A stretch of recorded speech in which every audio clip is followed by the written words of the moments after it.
Nous inaugurons aujourd'hui notre programme spécial Nifff Extended, qui est donc un symposium sur 4 jours dédié à la création digitale, à l'innovation audiovisuelle et à la littérature. Donc les 2 premiers jours, qui sont regroupés dans Imaging the Future, se consacrent vraiment sur l'innovation, la création digitale, les effets visuels, effets spéciaux, les jeux vidéo.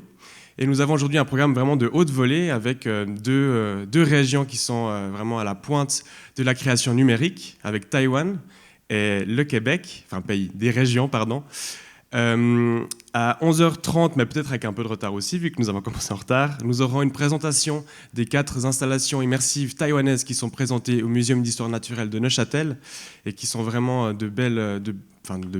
d'excellents projets, à la fois technologiques et qui thématisent la question de notre rapport à la nature. Donc nous aurons avec nous et à distance les producteurs et créateurs de ces projets pour nous les présenter. À 14h, nous aurons une passionnante discussion autour de la virtual production et les moyens que cette nouvelle technologie et méthode de travail offre, que ce soit autant dans les grands projets que dans les projets plus modestes. Et à 4h, nous aurons donc cette passionnante discussion autour de la créativité numérique à Québec. Et nous aurons vraiment des intervenants très prestigieux, donc j'espère que vous pourrez y participer. Mais tout de suite, je vous propose de nous plonger et d'aller à Taïwan et de découvrir en fait l'incroyable vitalité et la créativité numérique. C'est vrai que c'est une région qui s'est démarquée depuis quelques années dans les nouvelles technologies et dans les récits immersifs. Et nous avons avec nous à distance 3 personnalités pour nous en parler. Tout d'abord, Estela Valdivieso Chen, productrice à Serendipity Films, qui depuis plusieurs années est sélectionnée dans des festivals très importants avec des projets ambitieux, qui sont parfois aussi des coproductions internationales, et qui cette année est représentée aussi au Nifff avec 2 projets, donc vous en apprendrez un peu plus. Avec nous également à distance Grace Lee, qui est une productrice et programmatrice au Kaohsiung Film Festival et qui a vraiment suivi le pouce et les impulsions de la création numérique à Taïwan depuis quelques années et qui sera en live depuis Kaohsiung, justement au sud de l'île. Ainsi que le consultant de TAICCA, Aurélien Dirler, qui a, avant de travailler à TAICCA, donc le Taiwan Content Creative Agency, était également très impliqué dans les ponts et connexions entre la France et Taïwan pour créer et amener des projets justement de ces 2 pays pour stimuler la création numérique, et qui depuis est un consultant étatique, disons, pour accentuer la promotion de la création taïwanaise. Et pour modérer ces passionnantes personnalités, nous avons avec nous Laetitia Bochud, qui nous a fait l'honneur d'accepter cette modération. Laetitia est donc la directrice de VirtualSwitzerland et promeut la créativité numérique et les œuvres immersives en Suisse et ailleurs, et vraiment une sommité sur ces questions-là. Donc on est vraiment très chanceux de l'avoir avec nous. Et je vous invite donc à l'applaudir et à l'accueillir sur scène.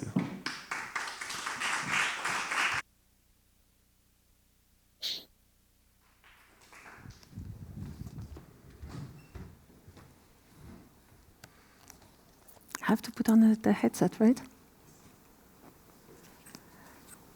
Hello, everyone. Hi. Do you hear me in Taiwan? No. Yes? Do you hear me? Yes. Do you hear me well? Okay. Yes. We're here. Hi. Very well.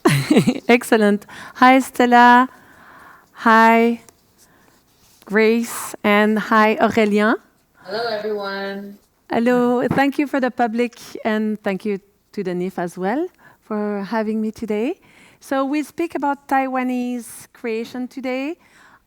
It's a very thrilling and upbeat industry in Taiwan. And here, when we hear of China, we often think of Taiwan because you've been at the forefront of the XR scene quite some while ago, in 2017 already, when we were in Switzerland only beginning to think about virtual reality and the likes.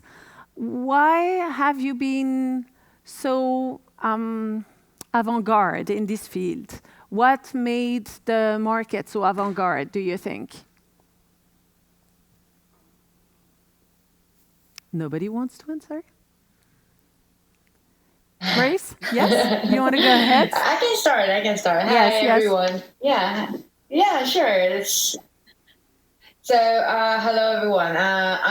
It's first of all, I want to thank you for being here and inviting us to this. And I think one of the key that happened in 2017 is definitely that Kaohsiung Film Archive happened. Kaohsiung Film Archive created a VR lab and really encouraged producers like me and directors like John to think about what we can do with the medium and how we can create a narrative in the medium. And so with that, really kind of inspire a lot of things. And also, I think with the island itself, having this, we're already very hyperly connected with internet and all this online gaming activities. So really is, I think it's kind of the perfect storm here that, you know, we can have people that are already very much imagining like what the future narrative could be like, and with what Kaohsiung Film Archive did at the time, kind of just push us all into the scene. Fantastic. And I guess it's my turn. Yes. Yeah. Go ahead. Go ahead, Elena. Okay. Hi, Estela, everyone. sorry.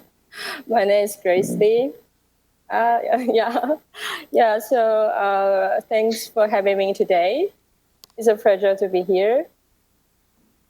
Just like Estela says, I'm a film producer, but I joined Kaohsiung Film Archive around like 3 years ago. So Kaohsiung Film Archive is a film organization based in the second biggest city of Taiwan, the south biggest city of Taiwan, Kaohsiung. And usually we start promoting from a feature and short film very, very long time ago. And that's why we see the potential that we feel if we forest the young creators, there is a lot of potential on this. So back into the 2017, it's actually everything start from that. Also with Aurélien, I would say it's a very beautiful coincidence because at the beginning, we actually really don't know what will happen at the end. It's just a very simple idea. We noticed that there is a topic, and everyone in the film industry is talking about can virtual reality being a new way of storytelling. And lots of major film festivals like Cannes, Sundance, Tribeca, they set up the category in the festival to showcase this kind of the works. So we just have the ideas that why don't we invite some of the Taiwan director to do it? And so we invite Estela and John to do their first VR work, Your Spiritual Temple Sucks. And this work is really a kick-off work for Taiwan SR. I think because in the end, the result getting very well. So like at the time, people thinking like, oh, maybe this is really a opportunity for Taiwan, and also we get a chance to connect and work more with internationally.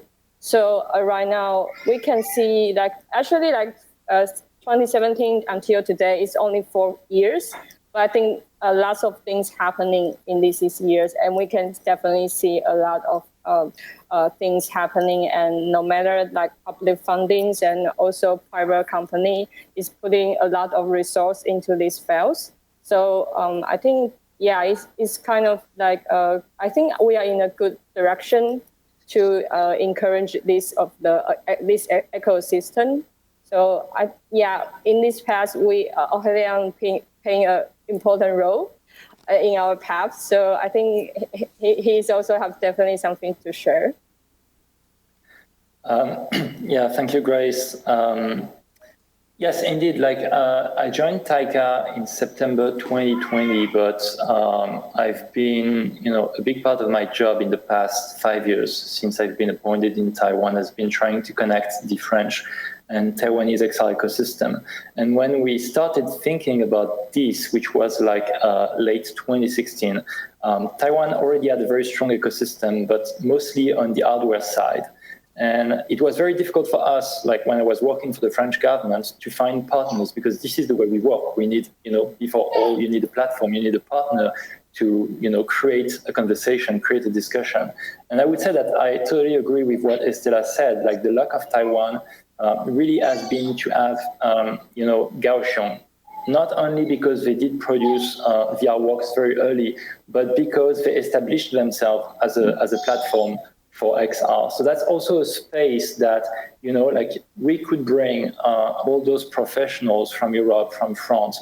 At that time, 2016, it's a lot of the content going to festivals is coming from French-based studios. So we could bring a lot of people who've been working on this medium for quite some time. And, this is a very new medium with grammar being perfected. And so we could really start connecting those people. And again, Kaohsiung has been a very important place to have those conversations. And indeed, it started 4 years ago, but a lot of things happen. And that's thanks to such platforms, but also other festivals, even if it's been not as big, but any opportunity to work with people who are willing to engage in such conversation, I think it helped a lot to reach that stage today, where Taiwan indeed does appear as one of the major players, not just for the tech, the hardware of aspects of VR, but also for content. Yes, Aurélien, since you know the European market very well, and you all do actually, because you've been selected and you've been traveling around festivals. So, Aurélien, which event or physical space would be the closest to Kaohsiung in the Western world? Would it be, is there one in Europe? Because I would probably go more west to Canada, and it would be the Phi Center in Montreal. But I don't know if we have a similar place here in Europe. What would you say? Of course. I mean, if we think in terms of venue, yes, the Phi Center is a very important international venue for XR. In terms of festivals, those which have played a role very early are Sundance, Tribeca, but in Europe we do have one in Paris called New Images, and actually they started, building those bridges together with Kaohsiung. So that started, I would say, 3 years ago with a residency program financed by Kaohsiung, which allows a French creator to come to Taiwan and develop a project for a few months, and with the support of the Kaohsiung Film Archive and the ecosystem, in close contact with the ecosystem. So I would say, this event in particular would be the closest to Kaohsiung, and actually they do have very strong ties. With TAICCA, we've also started a new program together with New Images, which is called the XR Days. And the idea is to connect French and Taiwanese professionals and to accelerate the opportunities for cooperation and business. This is really a program which takes place 2 times per year, in June, one day before New Images. We select 10 Taiwanese talents, and we supposedly, if we can travel, we do send them to Paris, and they spend, 1 full day in close contact with French professionals. And then when the festival starts, the day after, they can connect with the entire world. And in return, the idea is that we will select 10 French professionals, and they will attend TCCF, which is the festival and market of TAICCA for creative content in November. And we do the same thing. Those 10 talents will get to connect with the ecosystem. And the idea is to continue to do something which I've been doing with all those partners, and Kaohsiung especially, that I've mentioned before joining TAICCA, which is to connect people, because this is really the key, especially for this kind of medium. What matters is to really connect as many people as you can. And basically, my job before joining TAICCA has been to, bring almost the entire French ecosystem to Taiwan and to let them discover or complete, how powerful this ecosystem is. And also that this is not just about tech, but also about creativity, because there are lots of great creative minds. And also Taiwan is a great partner for international co-production. So this is also something that we tried to highlight. And now that there is TAICCA, which is a very young agency, because the agency is less than 2 years old, but this is very different, because now there is an agency at national government level. So that means we can create, more tools, more platforms, and work with all the partners to actually, make this, create a system to connect people. And that's what we try to do with the XR Days and New Images. Okay, thank you. And Grace and Estela, what's your take on the internationalization of the Taiwanese scene? You've been touring the festivals. You've been quite successful as well with your works, Estela and Grace as well, with Kaohsiung being really a highlight of the Chinese subcontinent. So, what's your take of about co-production and internationalization? I think the co-production. Do you remember, the three of us, because Aurélien was mentioning New Images earlier, and it reminded me the very beginning of how the three of us worked together at the very first year when we had Your Spiritual Temple Sucks. The three of us went to Paris all together to attend New Images.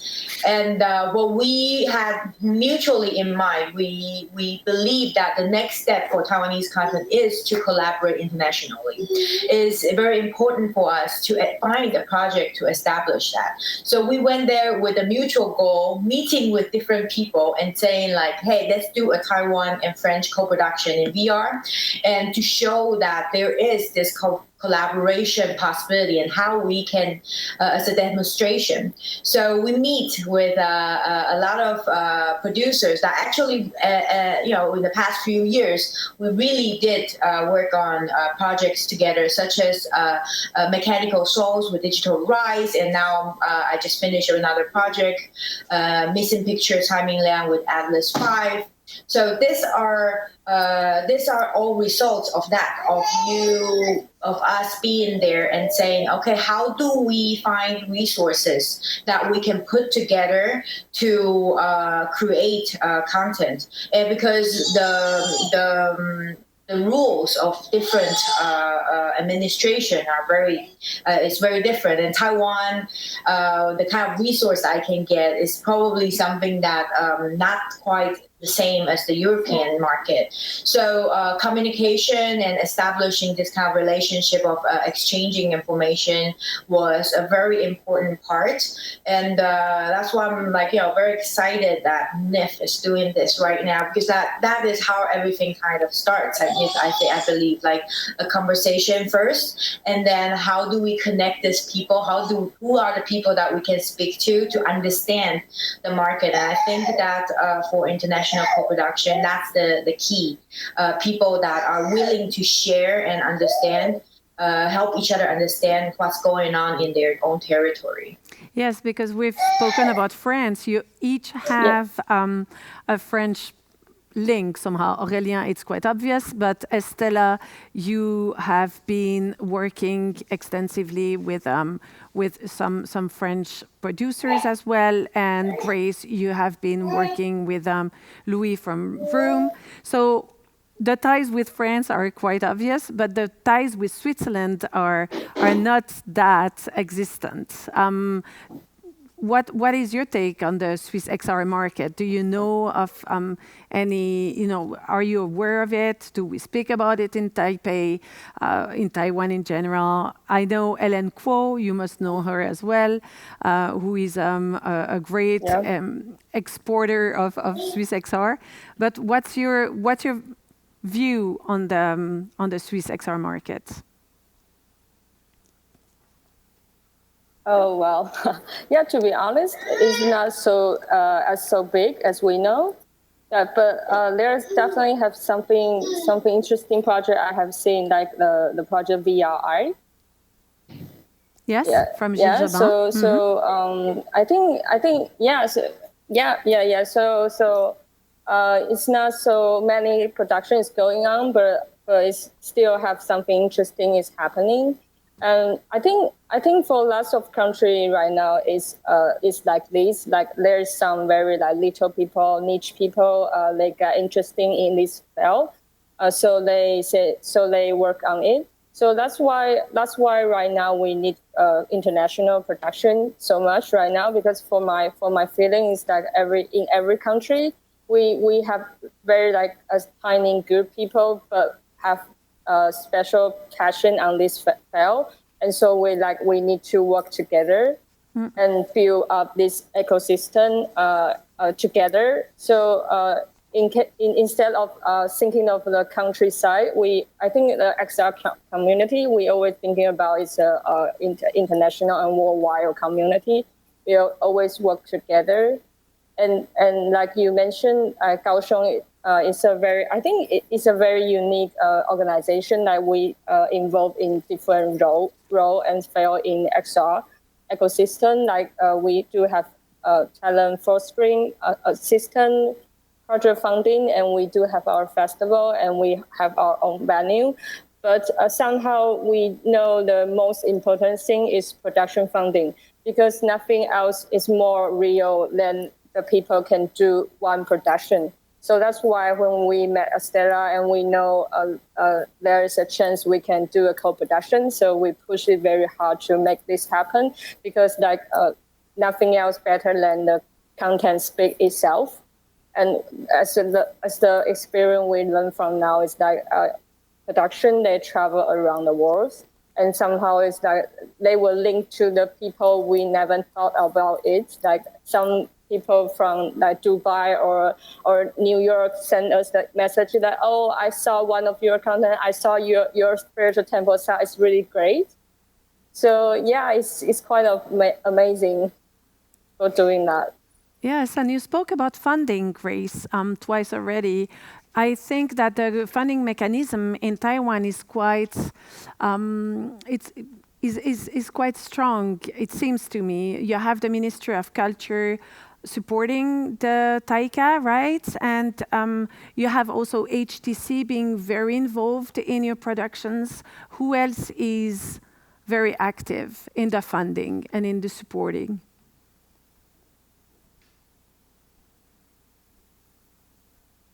On the funding side, I think there are actually different kind of grants that you can kind of utilize creatively, I think. So obviously, Kaohsiung provides grants, and then TAICCA has an immersive grant.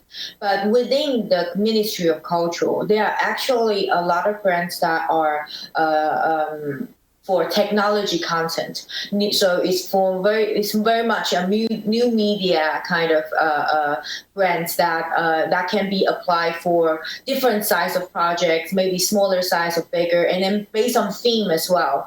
So as we know that the whole XR scene is very broad. It's not only filmmaking or only animation making. There's also collaboration with theater or music. There are those kind of grants that also kind of support people from those scenes to work in XR field. So, for example, that I have another project that Song Within Us that I was able to also get resources from the Ministry of Culture to build the experience, mostly because that it was a story about indigenous music and the discovery of their home.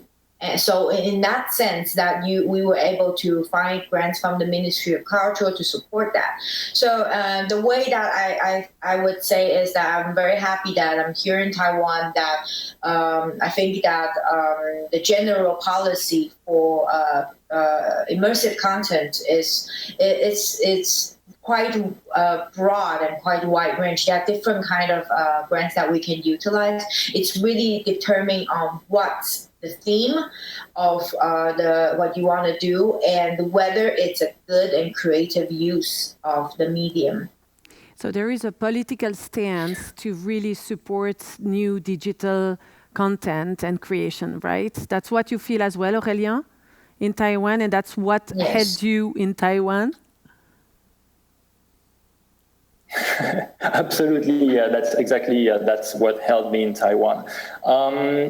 Yeah, I mean, Estela is absolutely right. Like there are like some programs and some fundings which are absolutely specific to VR, to XR, but there are also other programs which could apply to other, like type of content, but for which XR project would be eligible. So at TAICCA, we have the Immersive grant, which is in its second year. It's a 130,000 USD grant for projects which are funded with already 30% of funding in place. So this obviously is targeting like international important XR works. But we have like a different other mechanism. Like there was a mechanism called the flagship project grant in the past, which could apply to pretty much any type of content. And technology, as Estela said, is very important. And I think this is what is very interesting in Taiwan right now.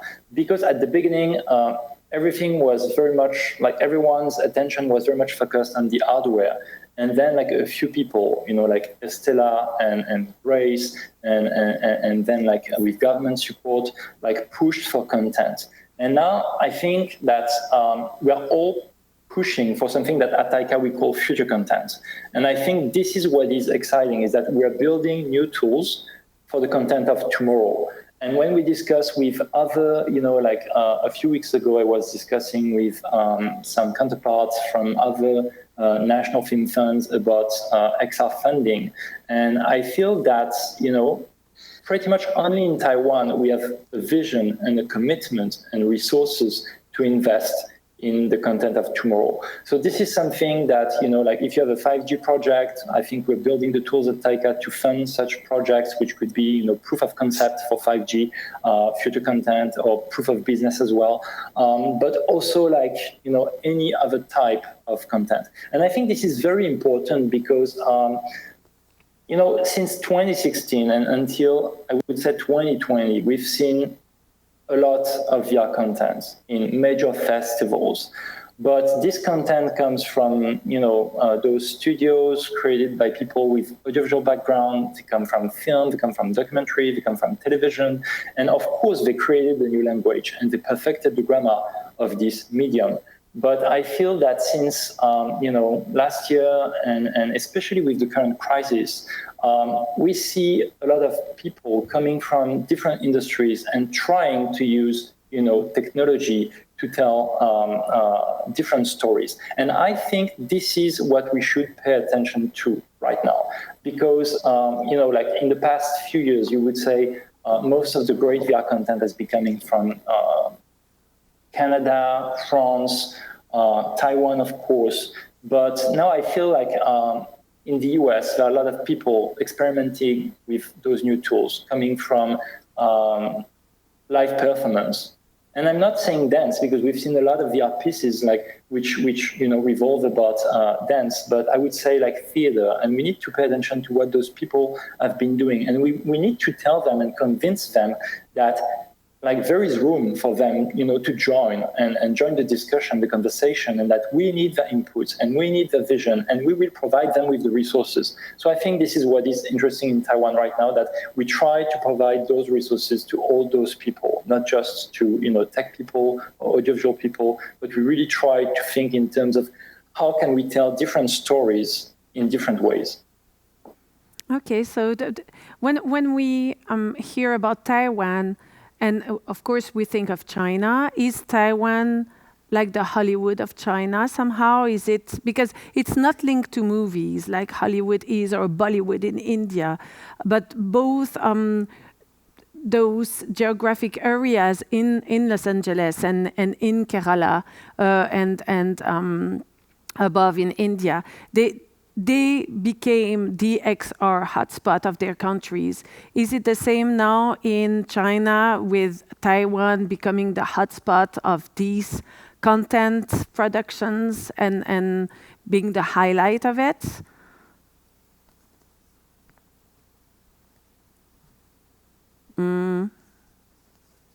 No? Because I don't know of the mainland scene, really. I know more of the Taiwanese scene than the mainland. Or you cannot speak for the mainland and you can only speak for Taiwan. I I can start. I think, let's go back to movies. Everybody for the past 10 years, even more, have been looking at China. Let's take France. Like, we signed a co-production agreement with China about 10 years ago. I won't go into too much details, but the situation is very different. So it's been pretty much complicated. So what is interesting is that I think the timing is really interesting, what is happening in Taiwan right now, because more and more people in my previous job, when I was still working for the French government, more and more people came to me and asked me, we've been developing projects with China for the past few years. It's been complicated, and we really need to explore, are there other places, other opportunities to develop Chinese-speaking content? And Taiwan actually offers this possibility. If you look at major platforms, OTT players such as Netflix, Fox, HBO, they don't have access to the Chinese market, but they do produce content, Chinese-speaking content in Taiwan, because they do need this content. And you need different content which can travel. And for VR, I think it's very interesting because there is this opportunity, what I used to say is Taiwan is much more compatible. Taiwan is the ideal place to do co-production because it is very close to the European system in terms of the financing, in terms of how people work, in terms of how welcoming it is, in terms of the public support. And this is what we see in VR. And I think this is what made Taiwan, such an important partner in such a short time. And what, Estela was talking about the first co-production, when we went to Paris, and what we all had in mind is that we need to, do the first VR co-production between Taiwan and France. And that was my goal. And that was everyone's goal, for the three of us, because that was our proof of concept. And that happened so quickly compared to film, compared to television. So now we actually use this as an example. In my everyday job, I can tell you, when I talk to people from the TV industry, I say, look at what we did with XR. It took us 2 years, less than 2 years, to convince the world that Taiwan is a great co-production partner in Asia. And actually, if you want Chinese-speaking content, this is the only partner you have. And this is the best. So this is, very interesting. I'm not sure I would, look at Taiwan as, Taiwan being the Hollywood of China, but definitely Taiwan is a pretty interesting partner in the region. Yes, that's how we see it as well, And I'm glad that you're at the Nifff for that purpose and reason, because we don't know much. Besides, of course, I've seen many Taiwanese work, but I think that it's still unknown that there is such a thriving scene in Taiwan outside, the XR community. But you have made a name for yourself, and I want to know what is the influence? What are your influences? For example, Estela, as a producer, as a film director as well, what's your influence? I know you've been working in the past with Ang Lee, who is a world-acclaimed director. What has film taught you for the XR career you are now developing, and what are the people you look up to, or perhaps not? I don't know. Thank you. No, I look up to a lot of people. I'm always, this is one of the things that when your Spiritual Temple Sucks went to Sundance, and I was very excited because, first time you really have something that you produce and go to such a major festival.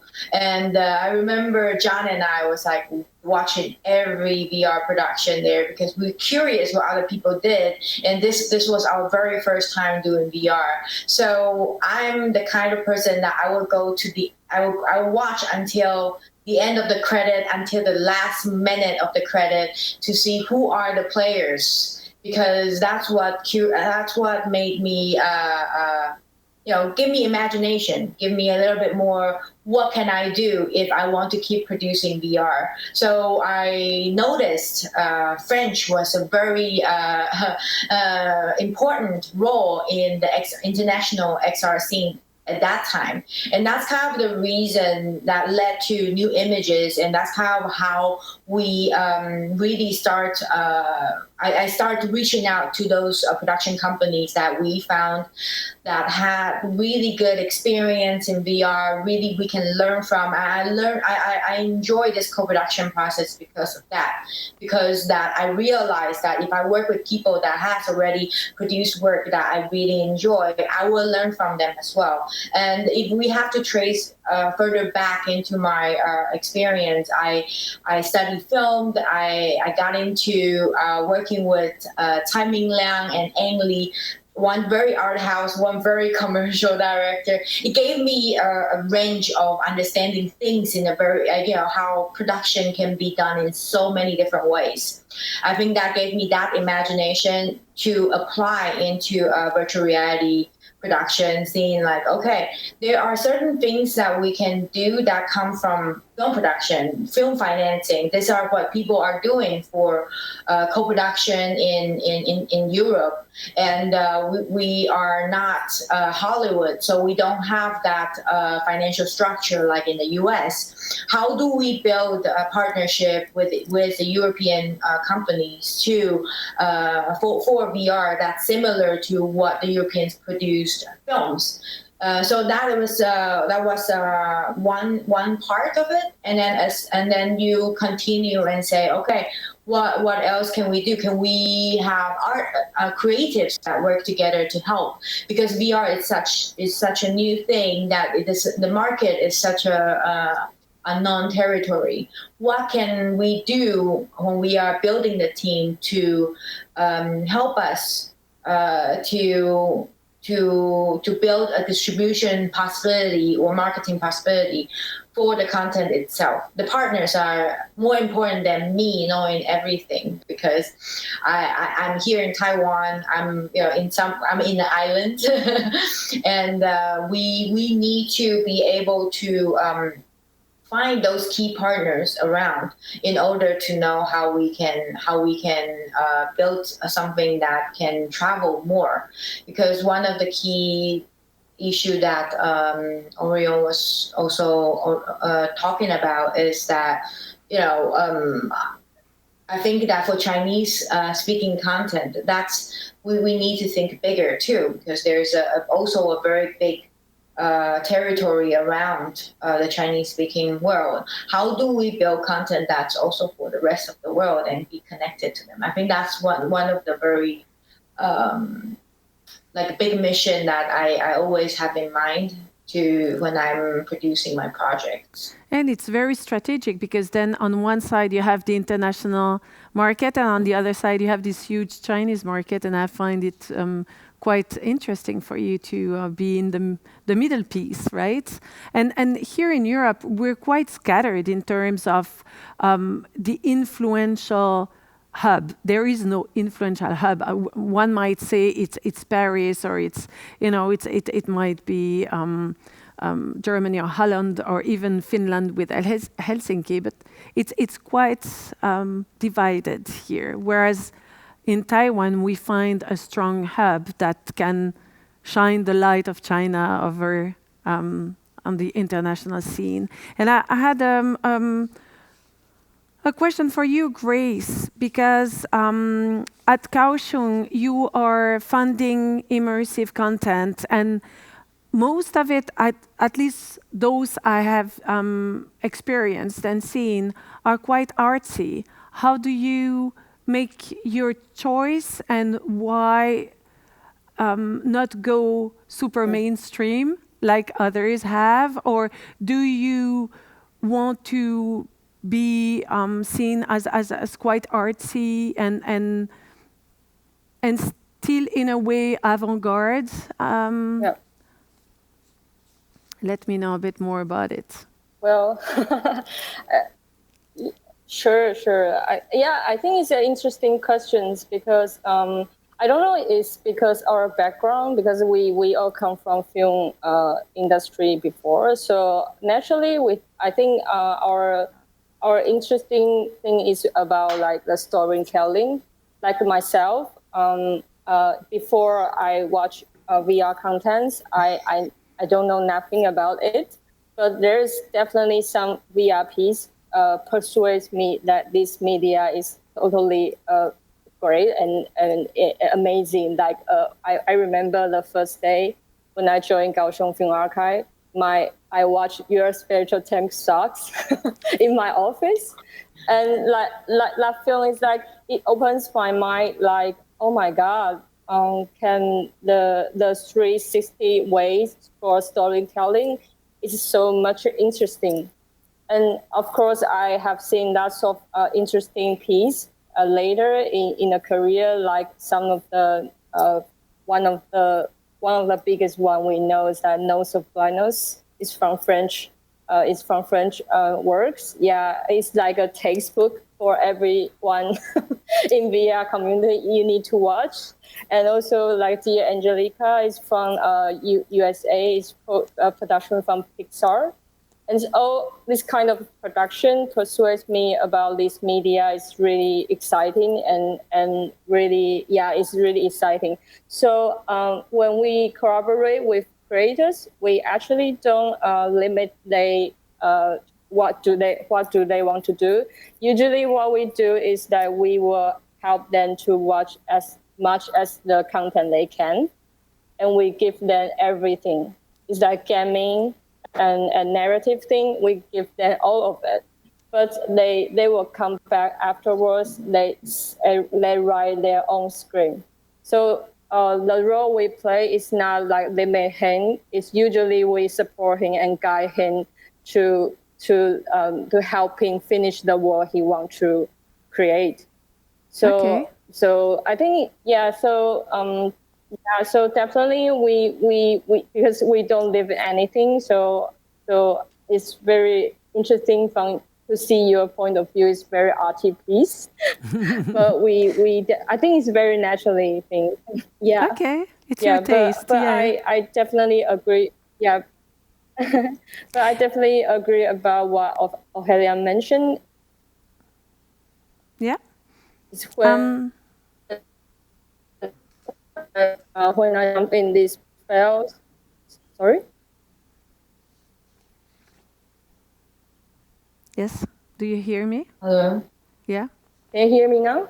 Yes. Yeah, It yeah. broke for a few Yes. seconds. Don't worry. Okay. And Okay. thank you. Yes. Yeah. So To wrap up, since we're in Switzerland and we have mainly spoken about the French-Taiwanese ties, what could we do here in Switzerland to increase these pan-Chinese, pan-Asian collaboration and co-production spirits? May I? Yes, go ahead. Let's make this happen, because this is the same thing we did, right? We did with the French. That's how it happened, and now we do this. We sit here, and then there are a bunch of audience here, I imagine. So I invite the audience. Let's talk about this with the audience. So the idea is that we really just need to introduce each other, because I'm here all the way in Taiwan. We need to know more about what's going on with in Switzerland, of course, and also we need to know who are the players in Switzerland and who are the creatives, who are the companies and the producers, and we need to be introduced. I think that's the first step for sure. Like we can can have a lot of discussion of exchanging what's going on there, because like one of the key thing is for international collaboration is the stories that we are interested in. We need to find that mutual voice, and that only can happen by getting to know each other and find each other. It's like it's like dating. We need to find partners that has the same taste, and then we can work on something together, and also understand the financial structure in Switzerland to know how we can put resources together. And I think that's definitely the next step for us. Yes, and I think that's more complicated Yeah, than totally with agree. the EU, actually. We have a funding structure that is a bit complicated and a bit less generous, I would say. If I can, if anybody is listening to me, fund the XR community, that would be lovely. Yes, let's find. Yes. Yes.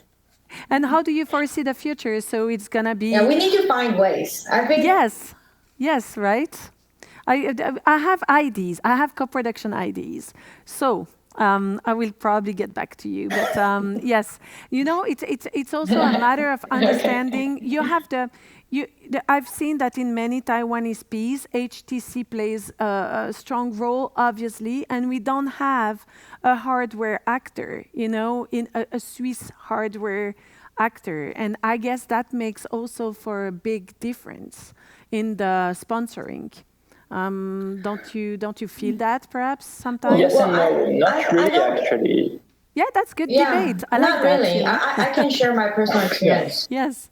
No, because for all my productions, most of them that you see in a lineup, I only have one that was collaborated with HTC. That was Mr. Buddha, but that was a HTC production. So I was more providing a service to support the project. So in terms of a lot of the productions that I produced, actually wasn't really collaborated with HTC. Was actually a lot of other resources that we were able to build up and international partners. So I my personal experience is that obviously it's great to have hardware companies to provide some support. We also have Acer. I had some hardware support from Acer for mechanical souls back then, but it's not totally impossible to produce something without them.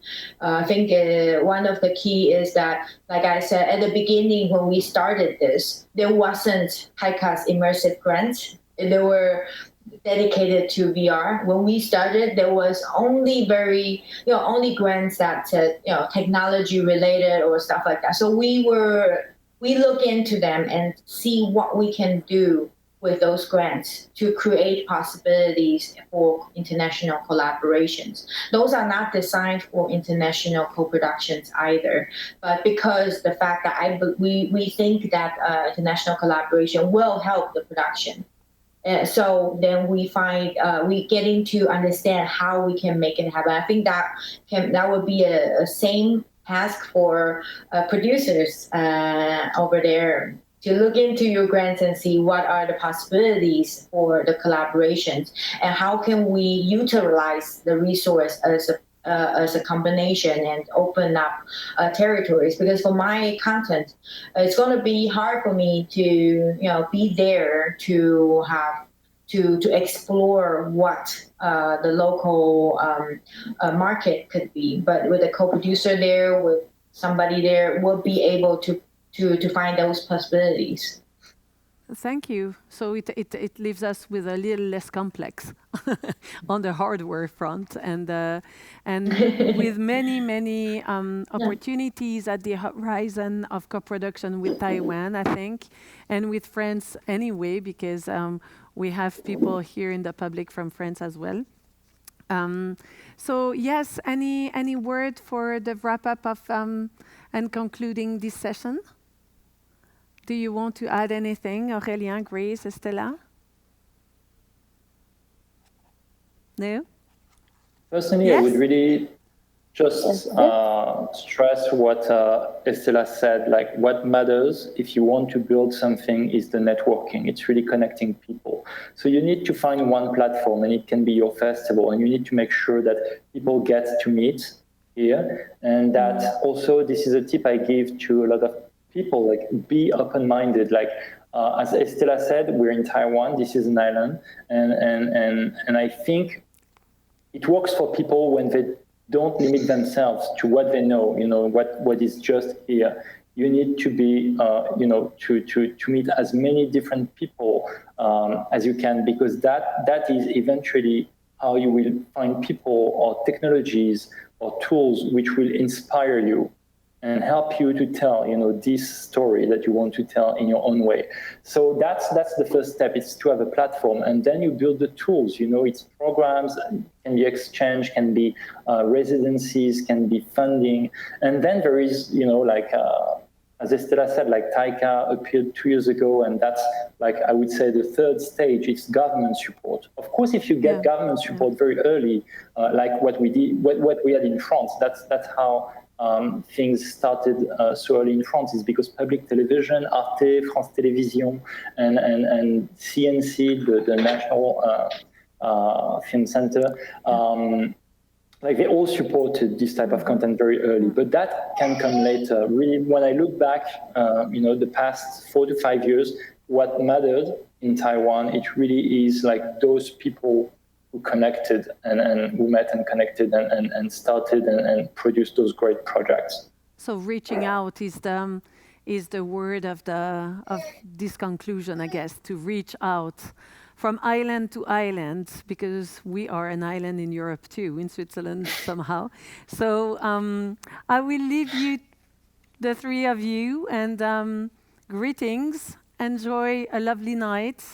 I'm looking forward to coming and visiting your country once, and it's very exciting, scene, XR and more, the future content. I like that one, Aurélien. So thank you very much, Estela. Thank you, Grace. Thank you, Aurélien. And see you soon here at the Nifff or anywhere else. Bye-bye. See you soon. Bye-bye. Thank you. Merci. Thank you very much. Yeah.